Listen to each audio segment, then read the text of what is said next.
For just 1 second, picture it. Everything working. Not almost working, not close to working, everything. The timing, the layering, the cover, the execution. A plan so carefully constructed that even the people paid to find these things didn't see it coming. Not for months, not for years. Now picture it all unraveling because of one word, one single, unnecessary word. That's the case of Marcus Teller, a name that doesn't appear in any major true crime database, doesn't have a documentary, hasn't been given the media treatment it deserves. And yet, inside federal financial crime circles, this case gets referenced constantly. Not because it was the biggest fraud ever executed, but because it came so incredibly close to being invisible. And it almost was. What followed was a 6-year investigation, 3 federal agencies, and a forensic audit trail that spanned 14 countries. But at the center of all of it, underneath all the legal machinery and international coordination, was one man, one system, and one fatal mistake that he made not under pressure, not during a crisis, not when anyone was watching. He made it on a quiet Tuesday afternoon when everything still seemed fine, when he still thought he was untouchable. This is the story of how Marcus Teller built one of the most sophisticated financial fraud operations in recent American history, why it worked for as long as it did, and at exactly what moment it stopped working forever. Let's go back to 2009. The global financial system had just survived the worst economic crash since the Great Depression. Banks were failing, people were losing homes, retirement funds had been gutted. Regulators were overwhelmed, compliance departments were understaffed, auditors were stretched across portfolios that had tripled in complexity overnight. In an environment like that, one of the most economically chaotic periods in modern history, most people were trying to survive. But Marcus Teller was watching something different. He wasn't watching the chaos. He was watching the gaps. Teller was 32 years old in 2009. He had worked in institutional asset management for 9 years, first as a junior analyst in Dallas, then as a portfolio manager for a mid-sized investment advisory firm in Chicago, and finally, briefly, at a boutique wealth management consultancy in New York where he learned 2 things that would define the rest of his professional life. First, that ultra-high net worth clients hate attention. They move money quietly, build structures quietly, and they hate having their financial arrangements scrutinized. Second, that the systems designed to monitor those movements were not designed for the speed at which modern capital actually flowed. The compliance infrastructure was, in his words, built for a different era. He was right, and he knew exactly what to do with that knowledge. In early 2010, Teller incorporated a wealth management advisory firm called Meridian Clarity Group, registered in Delaware, with a secondary office address in Zurich and a shell consulting entity in the Cayman Islands. On paper, it was a legitimate boutique advisory operation. Mid-level clients, modest AUM, clean documentation. In practice, it was an architecture. The actual mechanics of what Teller built deserve real attention because this is not a story about someone who stole money clumsily. This is a story about someone who understood regulatory thresholds, audit cycles, correspondent banking relationships, and beneficial ownership blind spots with the precision of someone who had spent years studying the system from the inside. Here is what he built. Meridian Clarity Group would solicit clients, real clients, legitimate clients, people with real money, offering discretionary investment management. Those clients signed real contracts, received real quarterly statements, believed they were part of a legitimate operation. And in the early phase, the investments were real. Money went into actual positions. Returns were generated. Relationships were established. Trust was built. But underneath that visible layer was a second architecture. Teller had set up a network of 11 limited liability companies spread across 4 jurisdictions: Delaware, Wyoming, the British Virgin Islands, and Malta, each connected to the others through intercompany loan agreements, management fee structures, and royalty payments that existed purely on paper. The money would flow from client accounts into legitimate positions. A percentage of those legitimate returns would then be siphoned through what appeared to be advisory fee payments to these shell entities. And within those shells, the funds were layered through a series of transactions designed to lose their audit trail across jurisdictions. Here's where Teller showed his real sophistication. He never moved large sums at once. The transactions were calibrated to remain beneath automatic reporting thresholds in every jurisdiction they touched. He rotated correspondent banking relationships every 18 months to prevent pattern analysis. He hired a legitimate Maltese accounting firm, one with real credentials, a real client list, and zero knowledge of the broader structure, to file clean returns for the Maltese entity. He used a different firm for the BVI structures. He used a third for the Delaware subsidiaries. No single accountant had visibility into the full picture. Each one saw only what they were supposed to see. He also understood something that most financial criminals don't, that regulators are not primarily looking for small anomalies, they're looking for large ones. They're looking for sudden movements, unusual concentrations, flagged transactions. So Teller kept everything small, everything slow, everything quiet. By 2014, Meridian Clarity Group had $340 million in assets under management. The legitimate side of the operation was profitable on its own. The clients were happy. The quarterly reports were detailed, professional, and entirely convincing. And through the Shell network, Teller had personally extracted just under $22 million over 4 years, averaging roughly $5.5 million a year, without triggering a single regulatory inquiry. Not one. He was living in a penthouse apartment in Lincoln Park, Chicago. He drove a matte gray Porsche 911. He spent weekends in Scottsdale and summers in the south of France. He gave to charity. He attended industry conferences and spoke occasionally on regulatory compliance panels, which, if you're looking for proof that the man had a sense of humor about all of this, there it is. By every visible metric, Marcus Teller was simply a successful man in a successful industry. And to anyone watching from the outside, that's exactly what he looked like. But here's what this is really about. Because none of what came next, the federal investigation, the arrests, the international asset freeze, would have happened if Teller had just followed his own rules. Every single protocol he had built, every structural safeguard, every carefully engineered blind spot in the system, it all pointed in one direction. Keep distance. Stay anonymous. Let the architecture speak for itself. Never create unnecessary documentation. Never create unnecessary exposure. He knew this. He had written it, in effect, into the very DNA of the structure. And then, on a Tuesday afternoon in September 2016, he broke his own first rule. But we'll get there. First, we need to understand why 2015 and 2016 mattered. Because that's when the pressure started. Not regulatory pressure. Not yet. Internal pressure.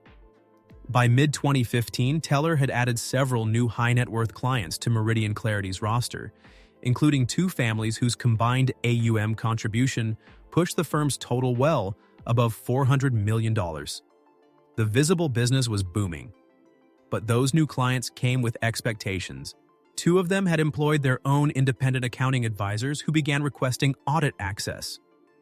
Not hostile access, not suspicious access, just the standard documentation review that large investors regularly commission. This was entirely normal. And Teller had always anticipated it. He had documentation layers prepared specifically for this scenario.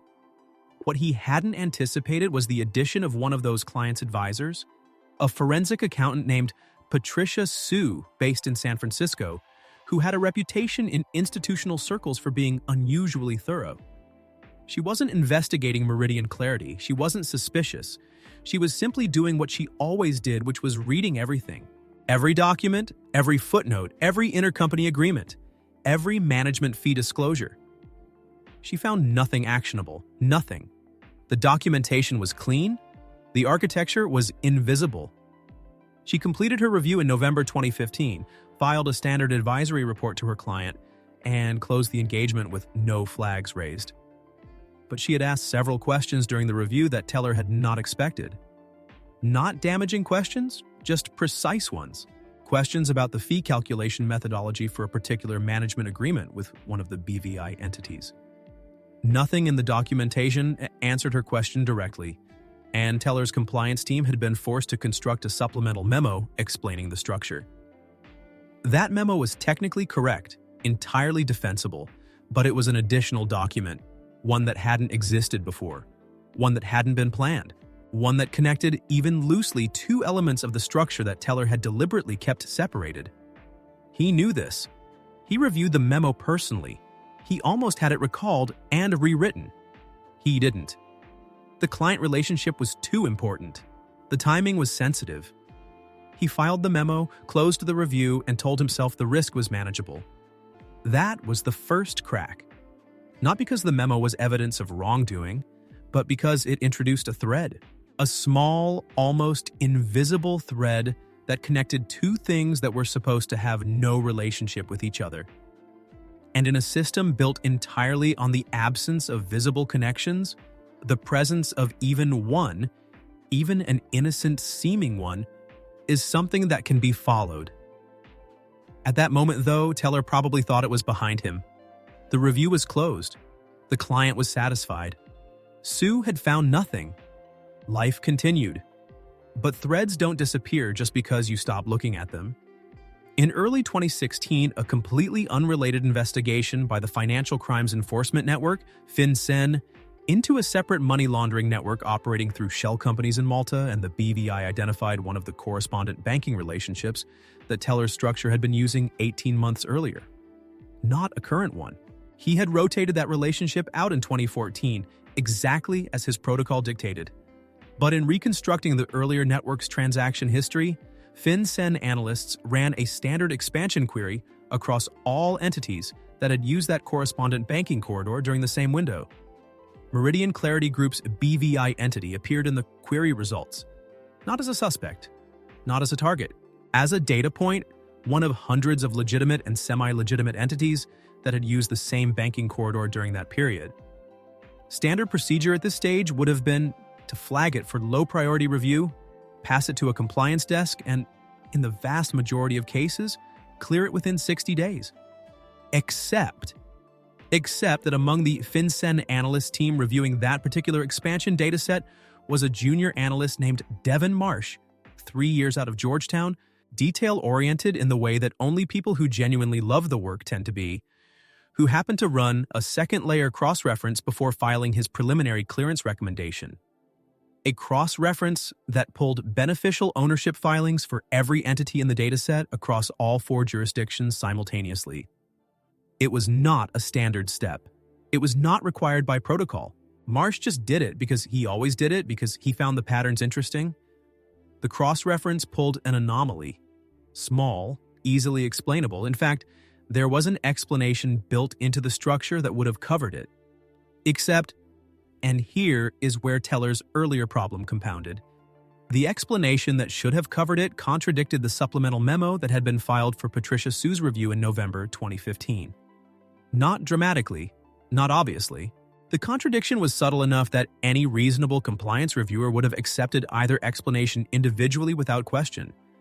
But Marsh had both documents, and he noticed they didn't quite say the same thing about the relationship between the BVI entity and one of the Delaware LLCs.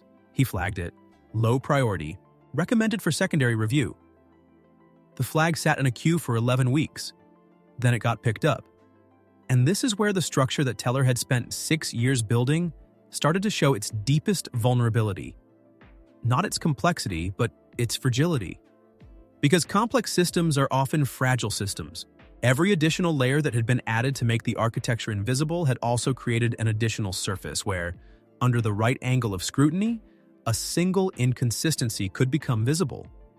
The secondary reviewer assigned to Marsh's flag was a senior FinCEN analyst with 12 years of experience in cross-jurisdictional fraud investigation.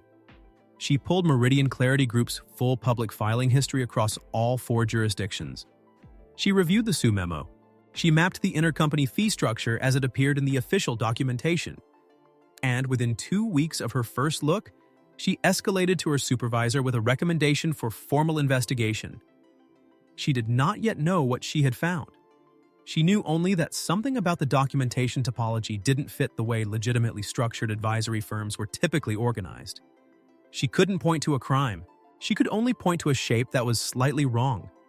That was enough. In August 2016, a joint investigation was formally opened. FinCEN, the IRS Criminal Investigation Division, and the SEC's Asset Management Compliance Unit.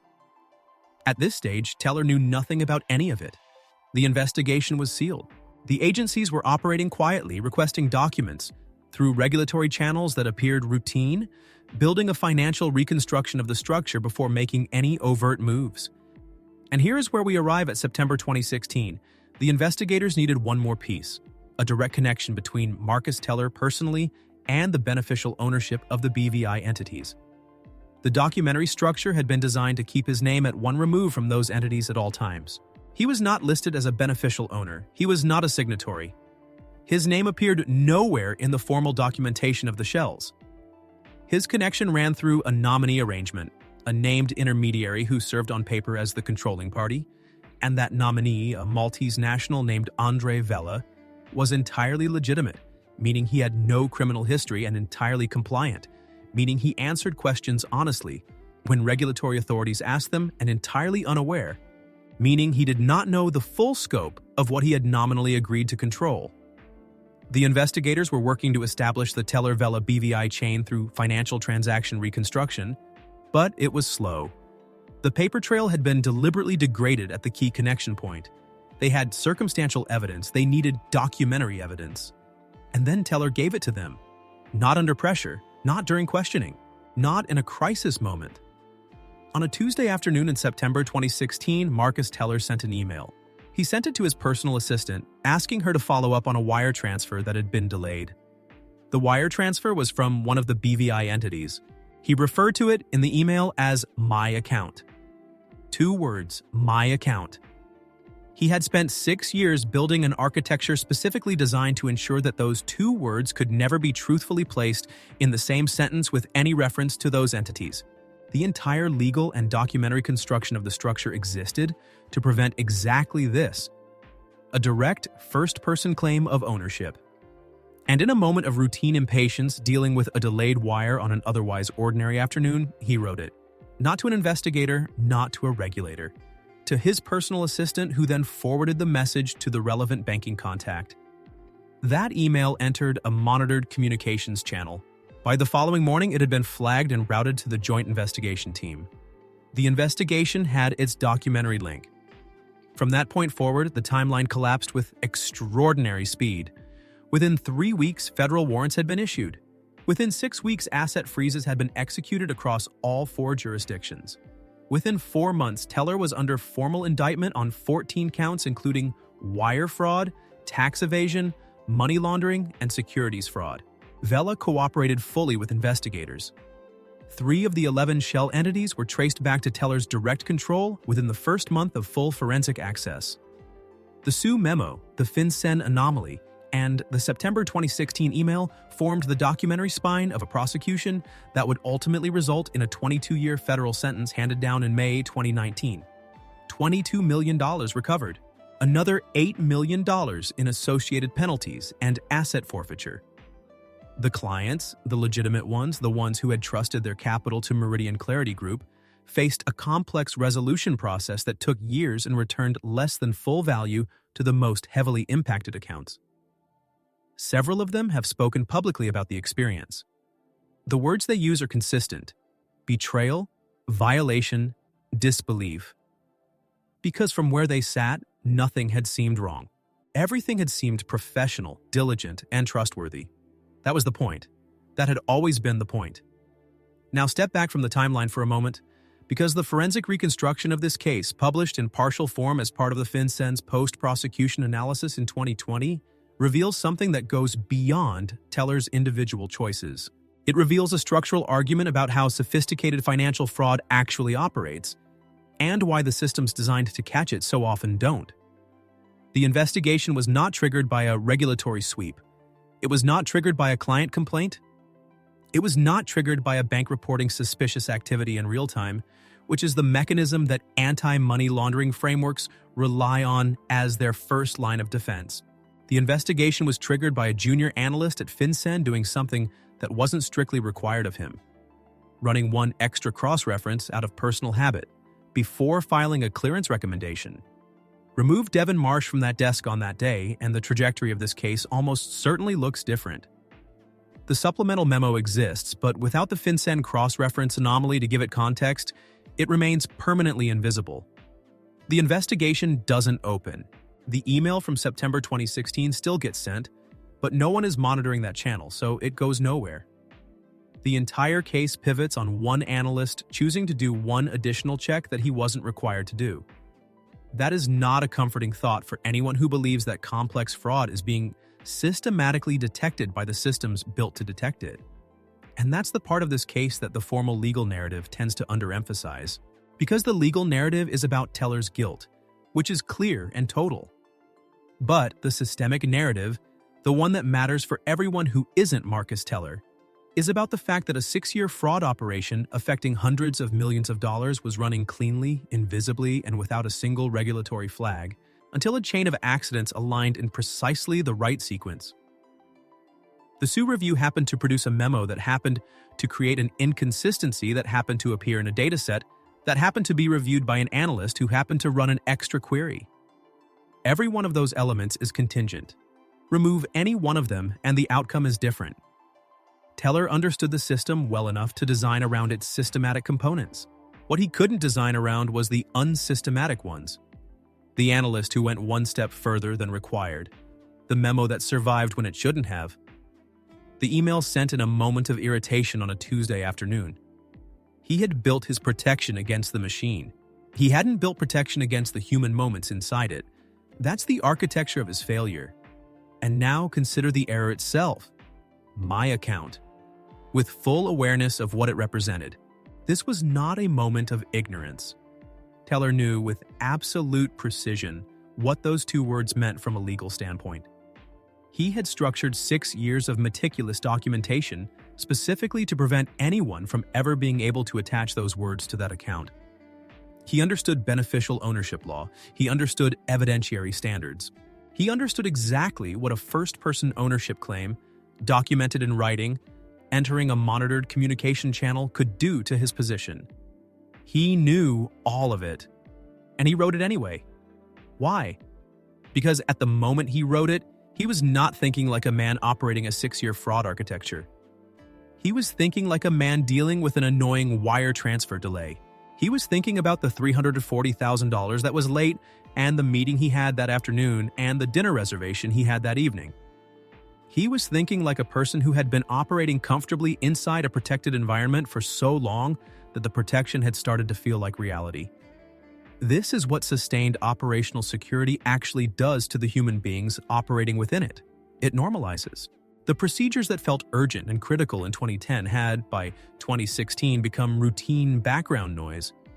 The vigilance that had once been constant had, over 6 years, become contextual, applied when it felt relevant, released when things felt stable. And that is not a psychological weakness unique to Marcus Teller. That is a predictable human response to an absence of threat signals over an extended period.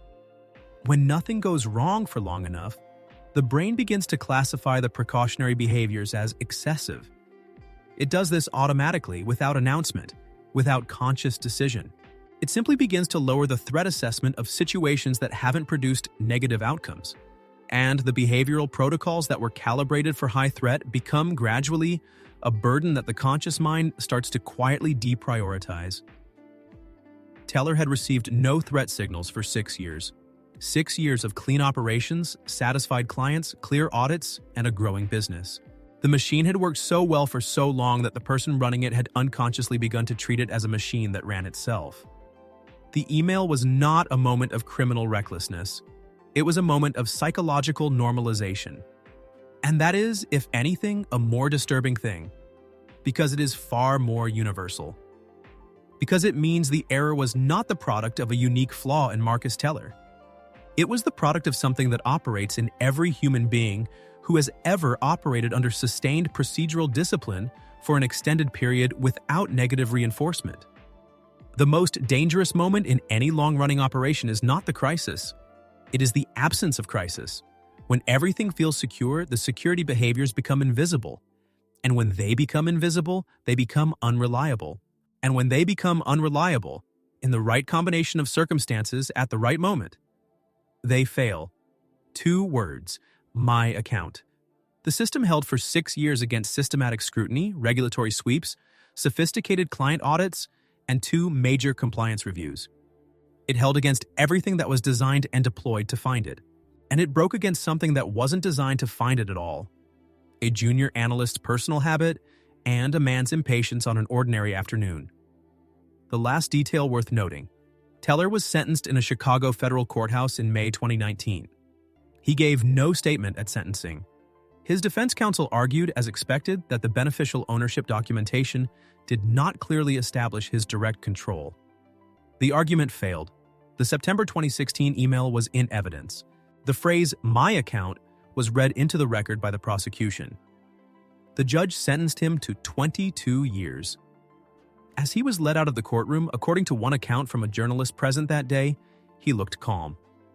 People who were in the room have described his expression as flat, controlled. Not the expression of a man who had just been surprised. The expression, perhaps, of a man who had known for a long time exactly how this would end once the chain had started, who had watched the dominoes fall with full understanding of what each one meant, and who had simply run out of room to do anything but wait for the last one. That expression, if the account is accurate, is perhaps the most revealing detail of the entire case. Not the fraud, not the architecture, not the federal warrants. The expression of a man who understood exactly what had happened, and understood exactly why. And the truth that hangs over this case, the one that makes it uncomfortable to simply file away as a story about a criminal who got what he deserved, is this: the error was not extraordinary, the error was human. It was the kind of error that emerges not from stupidity or carelessness or recklessness, but from the quiet psychological drift that happens to everyone who operates inside a structure, any structure, for long enough. The moment where the procedures that were once active and intentional become passive and habitual. The moment where the vigilance becomes performance. That moment does not announce itself. It does not send signals. It arrives as an ordinary afternoon, a minor frustration, an email typed and sent in 30 seconds without a second thought. And it doesn't look like anything until afterward, when everything is already irreversible, when the thread has been pulled and the architecture is unwinding, and someone goes back to locate the exact coordinate where the structure stopped being a protection and started being a liability. A Tuesday afternoon, September 2016. 2 words. The question isn't whether Marcus Teller should have known better. The question is, and in the same circumstances after 6 years with the same operational history, under the same psychological conditions, would you have? The files on cases like this one don't close easily. They leave questions. And sometimes the most important question isn't who committed the crime. It's what the crime reveals about the systems that were supposed to prevent it, and the human nature that operates inside all of them.